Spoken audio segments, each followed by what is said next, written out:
Hello. Welcome to Healthy by Choice, the podcast that's here to ignite your belief in what's truly possible for your health and well-being.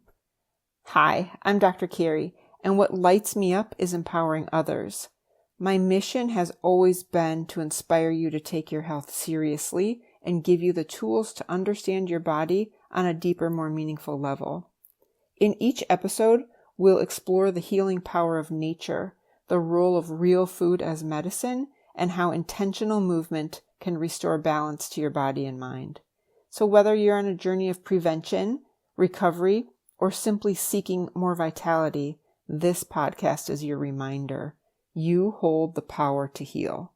Thanks so much for joining me.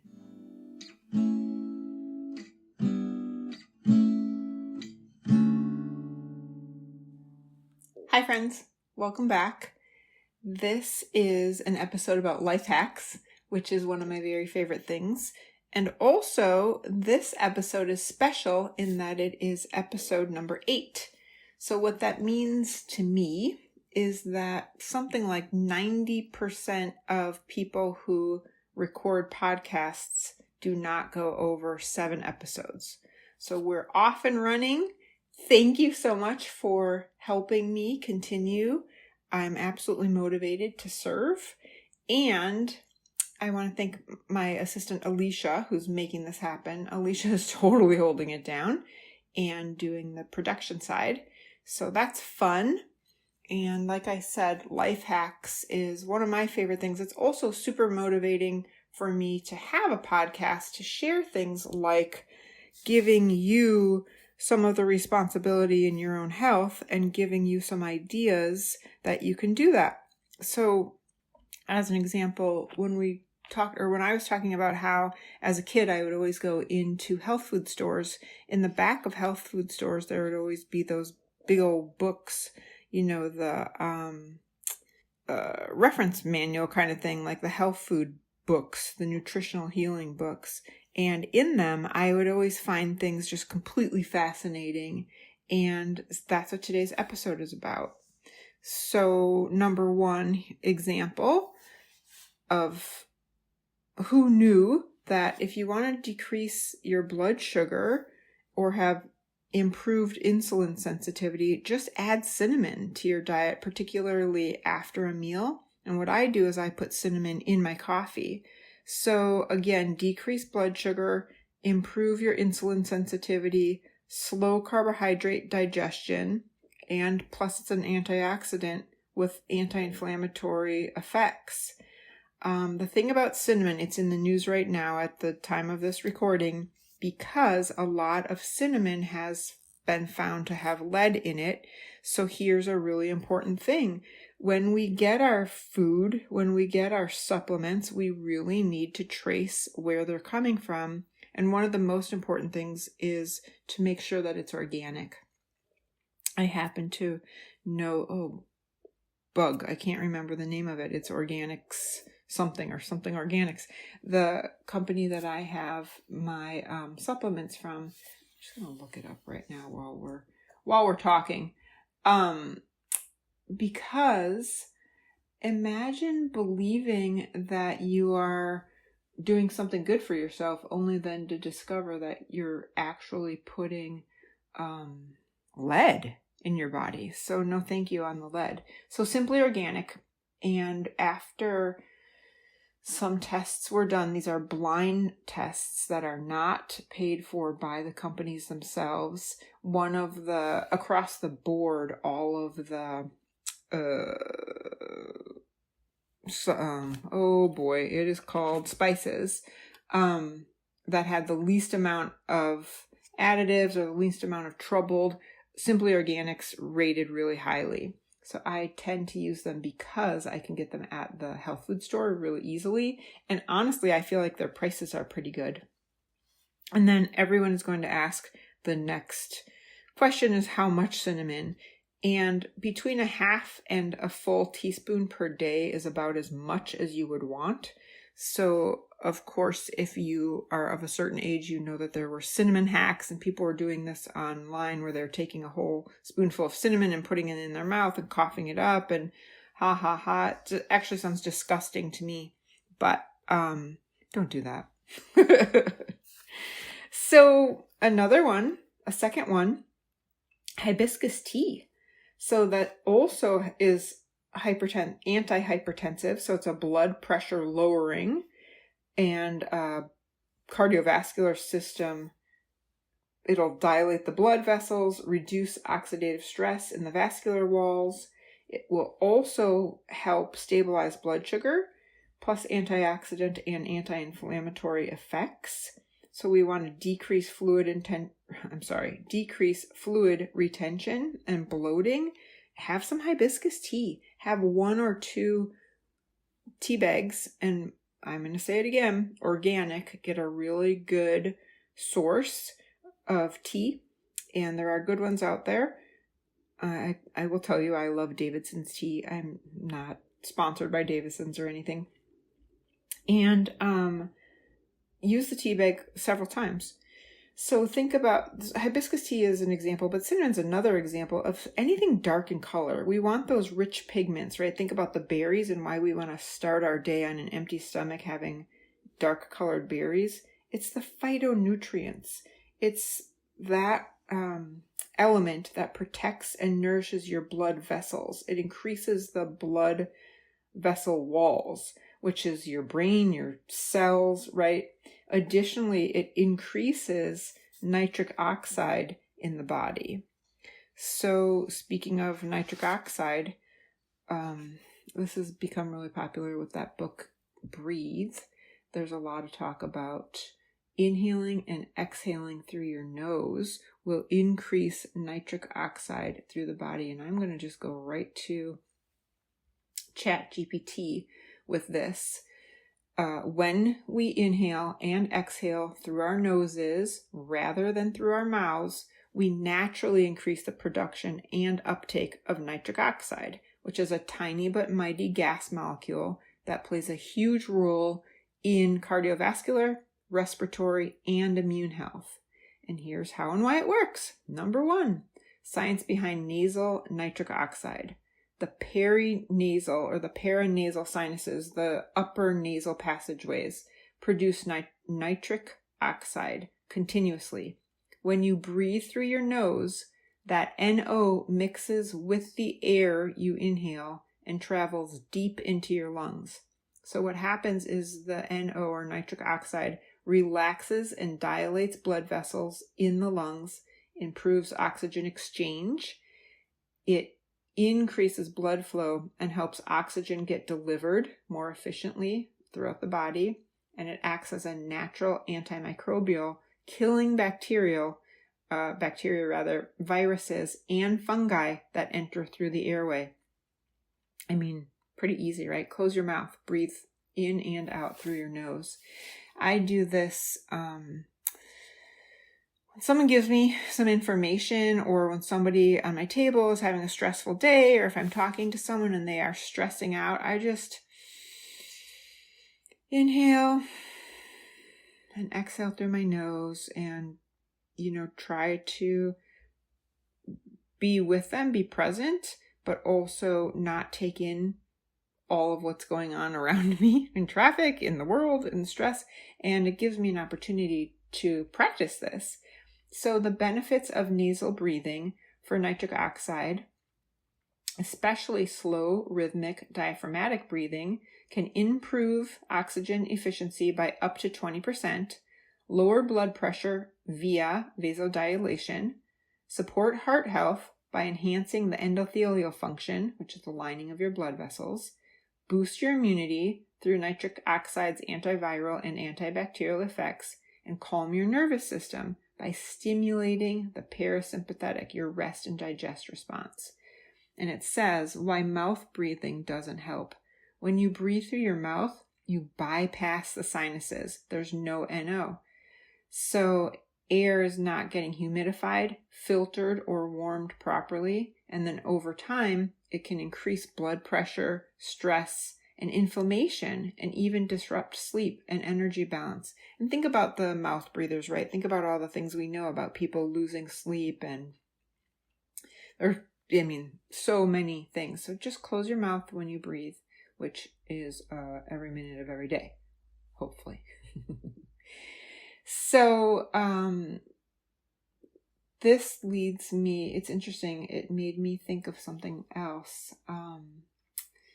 Stimulating the parasympathetic nervous system. So I've talked about how I feel like I am, and chiropractors are doctors of the nervous system, right? So we are regulating nervous systems. And when people are in fight or flight, which most people, stress-induced fight or flight, or mouth-breathing fight or flight, or whatever's happening, we want to bring them back to rest and digest. We want to put them in parasympathetic. One simple, easy life hack not to do while driving, but otherwise, is when you close your eyes and you touch your eyelids with the pressure of about a dime. So you're barely putting pressure on your eyelids.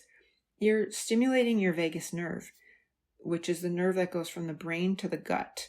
You are stimulating rest and digest. You're taking yourself out of sympathetic into parasympathetic. I said 3 different ways, meaning the same thing, which is so simple to do.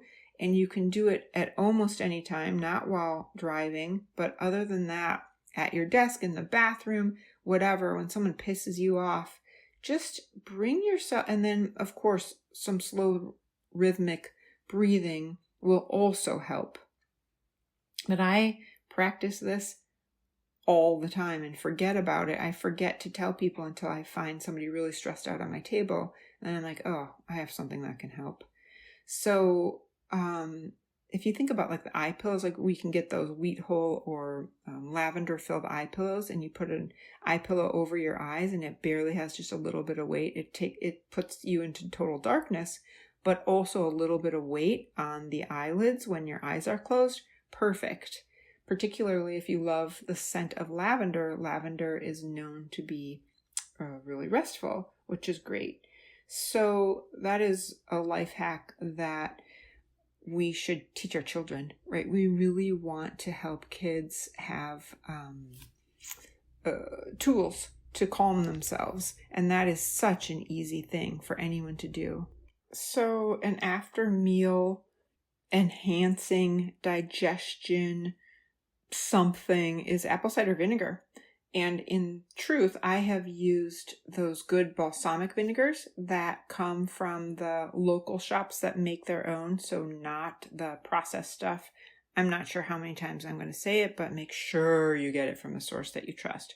But apple cider vinegar after a meal does enhance digestion, slows down the breakdown of starches into sugar, so you get a smaller rise in blood sugar and insulin after eating, and stimulates stomach acid production.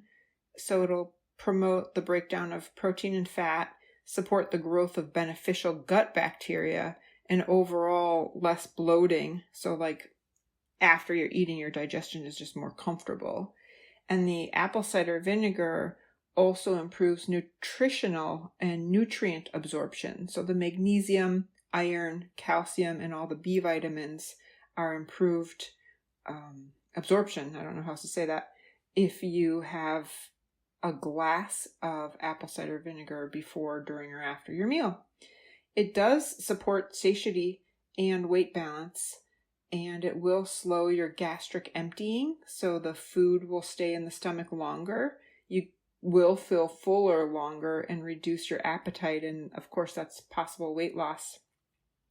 They say it decreases harmful bacteria in the gut. Again, 1 to 2 teaspoons in a glass of water. You do not want to take vinegar straight because the enamel on your teeth will wear away, and it can irritate the back of your throat, of course. When it's apple cider vinegar, you want to use raw, unfiltered. It'll say with the mother. And if you're using balsamic vinegar, you really want to go to the source. Like just go to the, I feel like every good neighborhood has a source where they make the apple cider vinegar is usually in the same place as the olive oil stores. And if you're getting a good quality, you will get all kinds of benefits as long as you're not getting an added sugar, syrupy kind. And if it's coming from a small batch, to say it any other way, it's like the people who are making the products are not overproducing them, and they're not putting in, poor ingredients or low-level ingredients.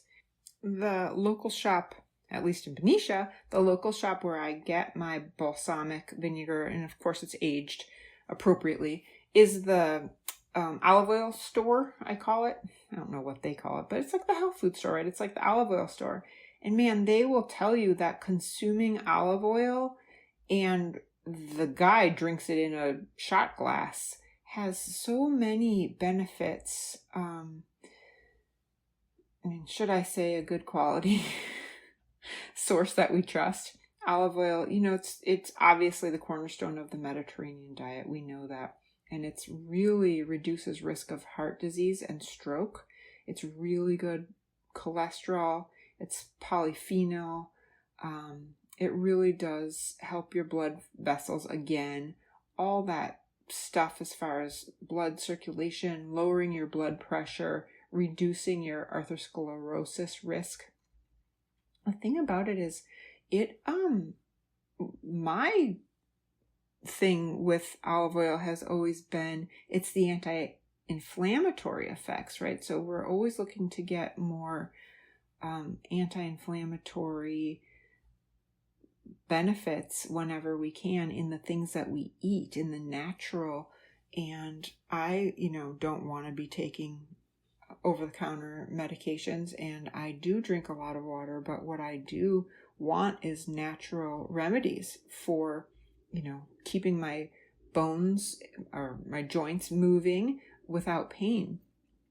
So those essential fatty acids, the omega-3 that we really need to consume because we don't make it in our body, comes from the olive oil.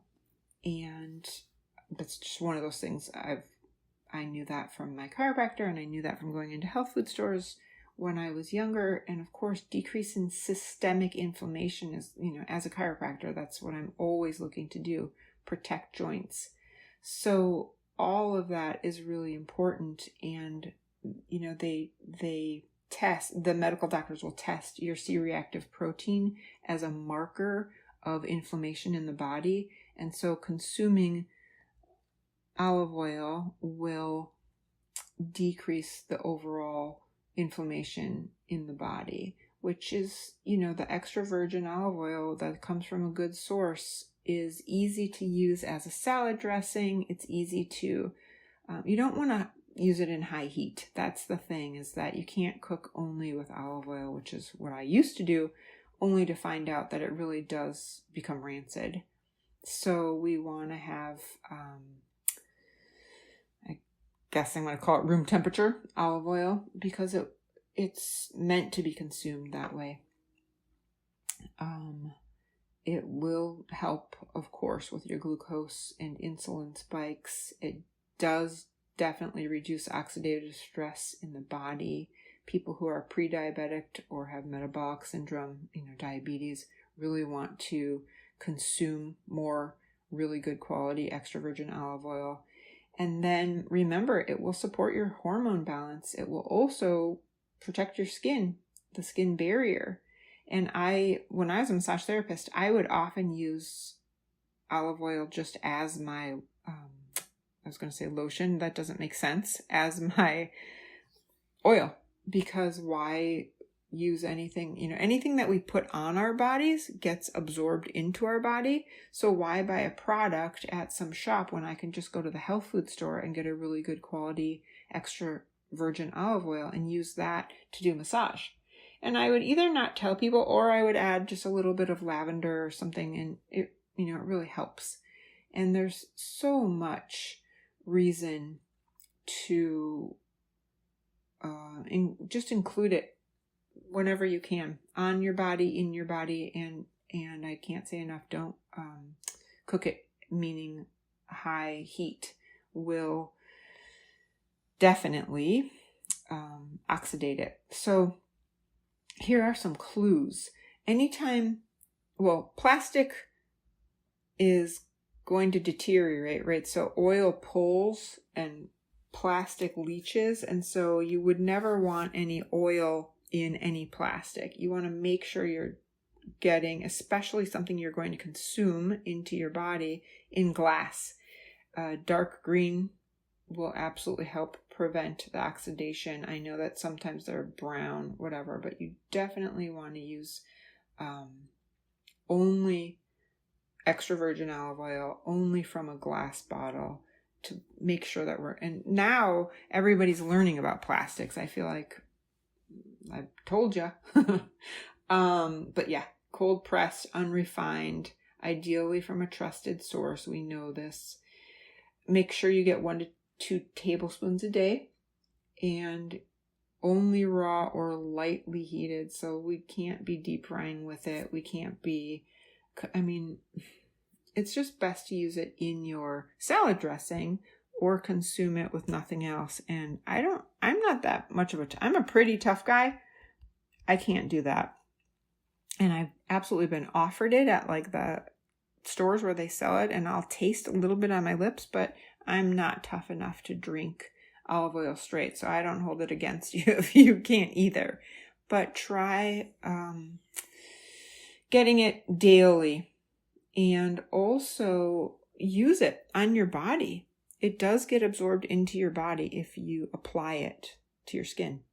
Most of the things I've said so far are things that I use every day, or have used fairly recently, because I was on my own weight loss journey and I'm using my own food now and making my own food choices and really wanting to just fine tune my diet.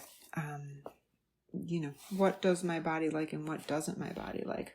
So here's another fun fact. Recently, I somewhat burned my thumb stupidly, and I had a moment and thought, you know what I know? Lavender essential oil on the burn. So I just take a drop or two of lavender oil on a cotton ball and put it on the burn, and it soothes it quickly. It does reduce the pain and inflammation, and it promotes the wound healing. And what I notice is it definitely calmed my nervous system, just the aroma itself, which is of course really nice.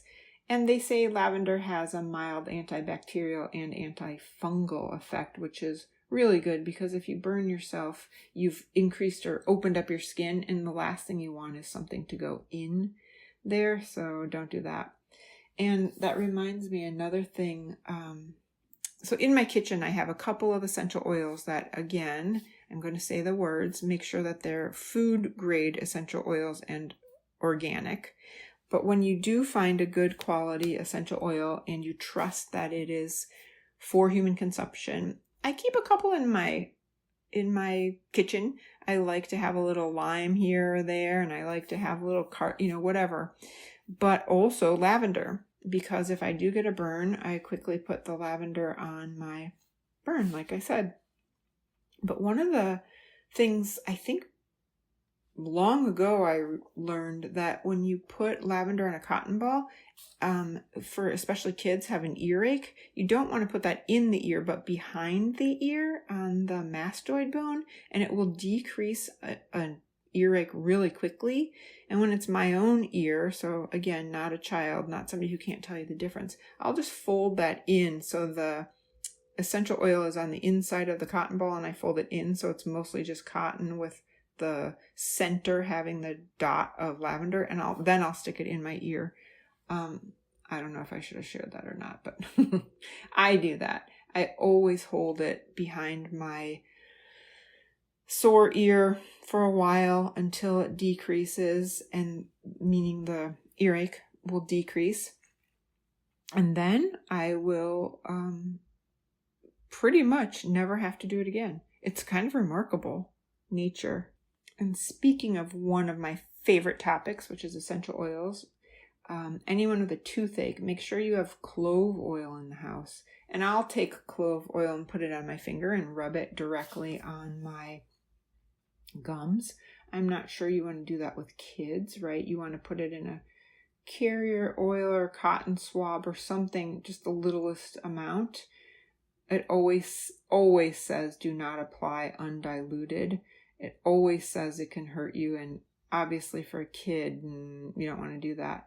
But I don't love putting oil, the whole thing in my mouth. But back to the olive oil, right? So you can take the tiniest bit of olive oil and 1 drop of clove or coconut oil. And people can mostly tolerate coconut oil or the taste of coconut oil in their mouths. So if it's firm because it's cold, or if it's liquid, just put the littlest bit of clove and then rub a sore tooth.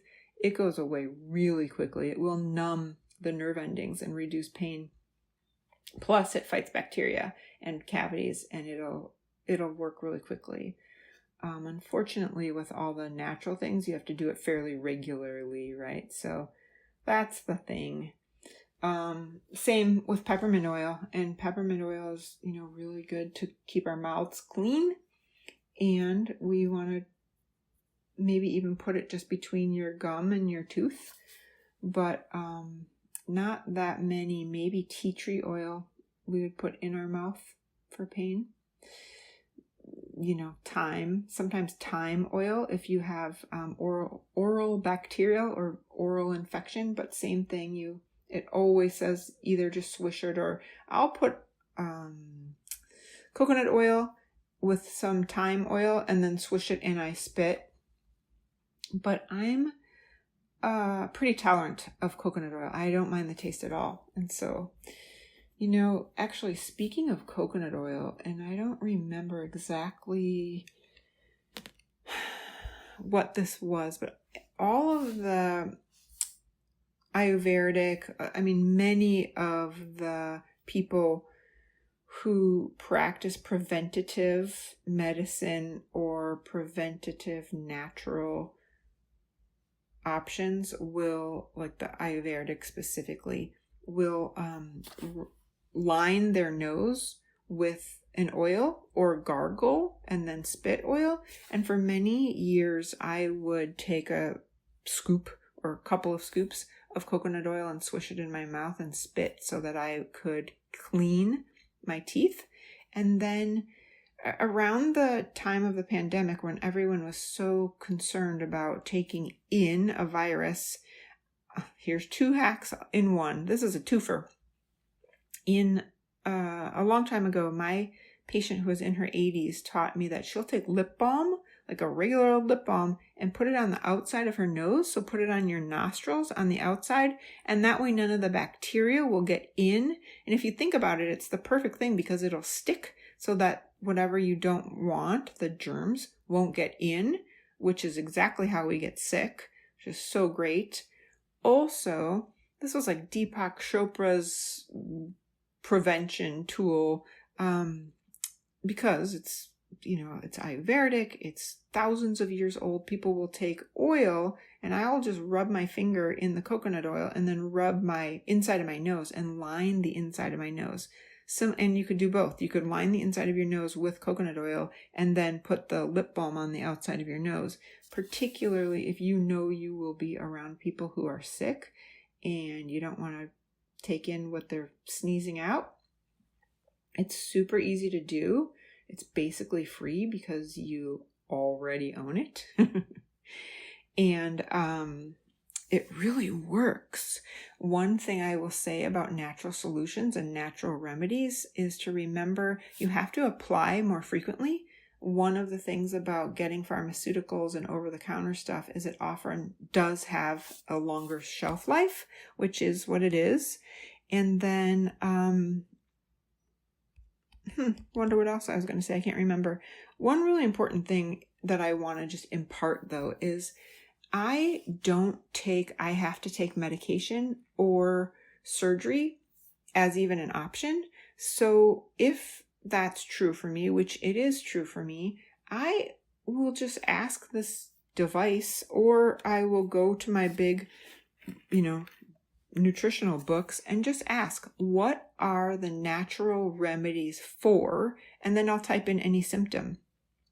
And trust me, there is almost something for almost everything. And they're usually really easy. And particularly once you build up your essential oils and once you have, the kitchen is all set up with herbs and cooking oils, and particularly I've convinced you, obviously, to get only organic. So anything that you can put in your body, you can put on your body. And so all of these natural remedies really are helpful. And they're usually more accessible. Usually you have them on hand, which is fantabulous. I love being able to, well, like I said the other day, I burned myself stupidly and I was just like, oh man, I can't really work with a burned hand. And then I was like, oh, that lavender oil just took it away. So it inspired this podcast. And also it's one of the things I just want to share with you guys. And I purposely kept this as the positive things we can do easily as opposed to the things that we should avoid. But that's another podcast, another day. And I hope that I've inspired you to consider that anytime something comes up, just check what is the natural remedy. And I'm certain you'll be surprised at what you have available to you and how quickly you yourself can doctor yourself and take care of yourself. And with that, I'm going to close. Know that I'm sending you all my love and I really, truly appreciate you. And cheers.